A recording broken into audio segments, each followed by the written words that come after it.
We are Sean and Corrine Barnhart. We both grew up in LaPorte City, Iowa. So yeah, I started flying at a very young age, and 9.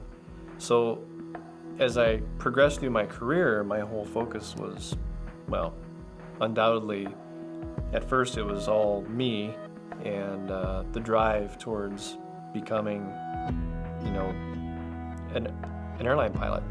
Actually, it wasn't before that, but it really progressed into that fairly quickly. And I found myself at United at the age of 26, which was pretty young.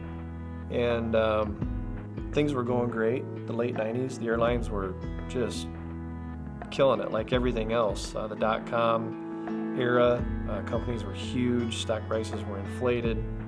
And then 9/11 happened. And the world turned upside down, as we all know. But I remember sitting in Missouri the day that it happened, and I told Corrine, I said, the company's going to shrink by 25%. And everything that I had built my life around, almost to the point of losing my job, was being yanked out from underneath of us. And that led to all kinds of things. But the biggest thing it led to was a hole in me. And pretty quick, I tried to fill that hole with alcohol. Luckily, that was my only vice, but it started to work on us a lot.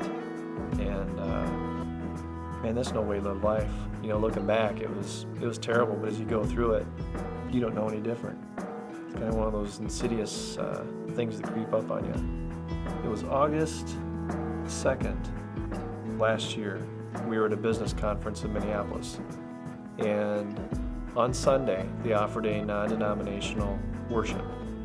And I remember thinking Saturday night, I don't really want to go, but something compelled me to show up. So we delayed the night of relaxing and got up early, came in Sunday morning at 8:30, and I'll never forget walking through those doors. Contemporary Christian music was playing, videos were on the 2 large screens, everyone was up, dancing and arms in the air, and this was all at 8:30 in the morning, without any alcohol or any sort of influence. And then when the man came out, Campbell Hague, just an old man dressed in business casual fare, Bible in his hand, he opened the Bible and started reading from the Word and telling us about his life experiences and how he'd almost died 6 times. It started to stir something inside me. And what he had wrapped up with was, if you're not confident that, God forbid, something happens on the way home and you have to meet Jesus, if you're not confident that you're going to be accepted into heaven, then you need to step forward today and step over that line of faith and accept Jesus into your life.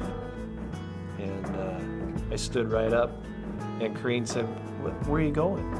I think she was a little bit tired, but I said, did you hear what he said? And she said, yeah. And I said, well, I'm not confident that I would pass the litmus test, so I'm going forward.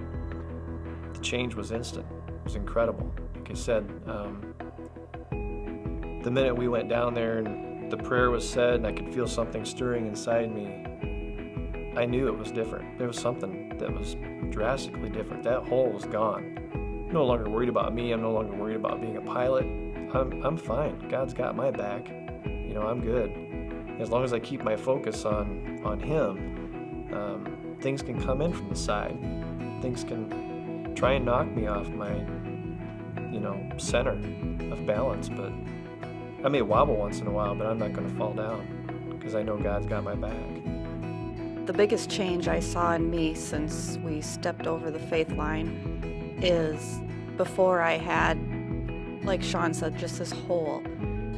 I felt dark, I felt ugly inside, I felt empty, lonesome, scared. And like he said, it's like the world just opened up and things looked better, smelled better, tasted better. I took a whole new spin on praying. I still say my prayers, but now it's more just talking. And I would find myself laying awake in bed at night, just talking to God for 45 minutes. in the car, at the gym. I'd be on the elliptical just going to town and bawling my eyes out, just having, the best of conversation with him. And it's just really filled that void in my life, in our life, in our kids' life. We've taken a whole different approach parenting. We've taken a different approach with our married life. It's just been life-changing. I have no other words, just life-changing.